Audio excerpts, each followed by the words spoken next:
Hello everybody and welcome to another Bald Health class. Hope everyone is having a really lovely week and enjoying the start of February. Fabulous February. Heard that today and I'm just going to use it for the rest of the month now. This topic this week is friends versus therapists.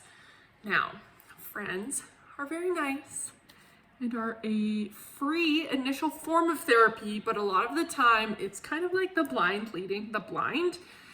It's nice for the first little bit, but sometimes either friends will be honest with you and tell you what you need to hear, or they will just cater to your bad behavior because they're your friends and they're just trying to be supportive. Sometimes our behavior should not be supported. That's where therapists come in. I know price points for people are a little different, but a lot of counseling actually or therapy can be free. It depends where you go.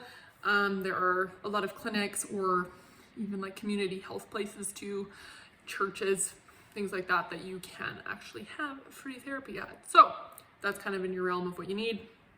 Cool. Also, who doesn't like free things? So again, your friends are not your therapists. Even if they are a therapist,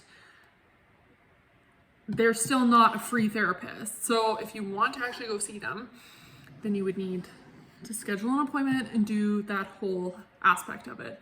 Even then, I don't know the oath issue with that. I don't know if friends can actually see friends. I don't know if there's a bias there. I'd have to check that out because I didn't think about that until just now. But even then, friends are not your therapists. And even if you are a therapist, even with doctors and stuff, if you have friends that are doctors, you'd be like, oh, like, I need advice on something. Again, make an appointment. Like, they're not there to give you free advice all the time, right? So friends are not your therapists. I'm gonna say that so many times this episode, and it's gonna be so annoying, but I'm gonna keep saying it because I've had that so many times. I used to be that person that people come to talk or for advice, whether that's just that I'm a good listener or I give good advice. I have no idea, but I got to the point where I was so exhausted from it that I was going to start sending invoices. I'm like, oh my God, I cannot listen to this same problem over and over, because a lot of the times our friends, regardless of how sweet they are and how much we love them, they want to feel like their actions and such are justified. So sometimes they don't tell the whole story. And if you're a friend, they just want your support, right? So a lot of times, say a friend is coming to you for advice or they just want to talk or something. One of the really good things, even actually with kids or your partner, you can ask, like when they're coming to you with something, be like, okay, do you want me to give you advice or do you want me to just be somebody that listens, right? A lot of the times people just want to talk about it. They don't actually want any kind of input. So depends what that is. Again, ask them right off the bat if that is kind of what's going on. We put our friend hats on and we're just like, I'm going to protect this person and I'm going to try and help them as much as possible. But unfortunately, in doing that, we have a tendency to coddle our friends, and we're trying to be supportive and we're trying to be on their side a lot of the times, but we all have a breaking point, and you can get to the point where you're just like, oh, I've heard this 1,000 times. I cannot listen to this anymore. Like, I've gotten to the point too, I'm just like, you are the problem in all of this. Like, I've heard this 100 times. You're not actively trying to change yourself. You just want to be pat on the head and told what you're doing is correct. And that's not what's going to happen here. It's frustrating, and like as a person listening to all that, it can cause a strain on the relationship of your friendship, and it's exhausting. Like, even with a couple of my friends, because we all have crazy lives, like that's just what being alive is like. If I have something really stressful I need to talk about, some of the time I will ask a friend if I go to them for advice, like, hey, are you in a mental capacity to listen to this right now? And if they're not, it's fine. Just journal out, try and sort it out myself, or go to counseling, which I do, which is lovely. I was the person that was like, I'll just deal with it myself. And I get to a point where it's like, I need professional help. There's no shame in that. Going to counseling is great because you do get an unbiased opinion. You can heal stuff, even some things that have come out in my counseling. I was like, ooh, I didn't realize I was holding on to that still. Like, that's yucky. So in saying that, like a lot of the times it can be obviously helpful. That's the whole point of counseling and therapy. So therapists are professionals, usually with unbiased opinions of you. You do have to be truthful with them though. So be truthful with them. Don't be like, oh, like, I'm always the one that's the victim. It's never me. Like, you have to be honest if you actually want to heal yourself. That's one of the tough things about going through any type of healing or trauma work or whatever, right? You have to admit the negative parts of yourself. Like, you don't have to completely dismiss them or use them as, oh my God, I'm such a bad person. Like, I don't want to talk about this, or I'm just going to ignore it. No, deal with that, because that's a lot of the times where we find out what we need work on. Again, like I said in my counseling, I was like, I don't even really remember this. Why am I holding on to it so much, right? Or like, you can see then how it has transpired into your life now, which is, sometimes it's not cute.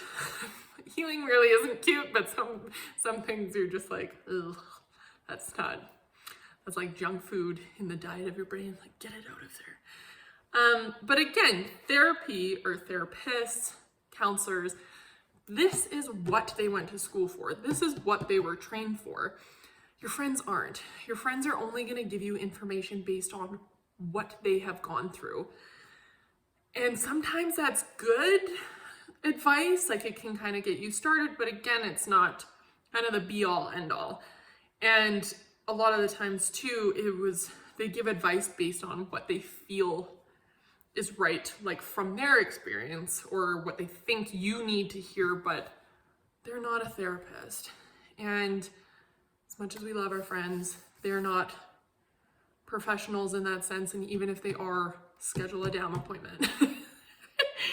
They should not have to dole out their services for free unless you have some sort of, like, you do a service for them and they do a service for you, whatever. But yeah, it's not a burden that your friends need to carry. If you have talked to people, say it's one specific person, if you have told that story or complained about that problem, regardless of like if it's the exact same thing, say your partner is super annoying and you've known this from the get-go, but you're just like complaining and complaining and complaining. If you have complained more than 5 times about basically the same thing, you do not get to talk to your friends about it anymore.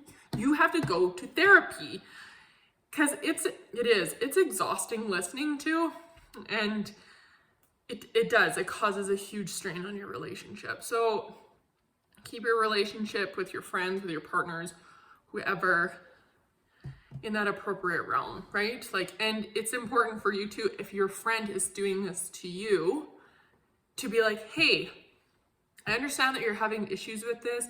This isn't a topic that I would like to talk about with you anymore. If you need some genuine advice, we can maybe talk about it, but I'm not in a headspace to listen to this problem anymore. I've given you enough of my time to deal with this, and now I feel like it's just like this constant thing and you're not dealing with it properly. Like, sometimes we do. Again, I love all these boundaries. I'm also working on putting up boundaries because I am horrible at it.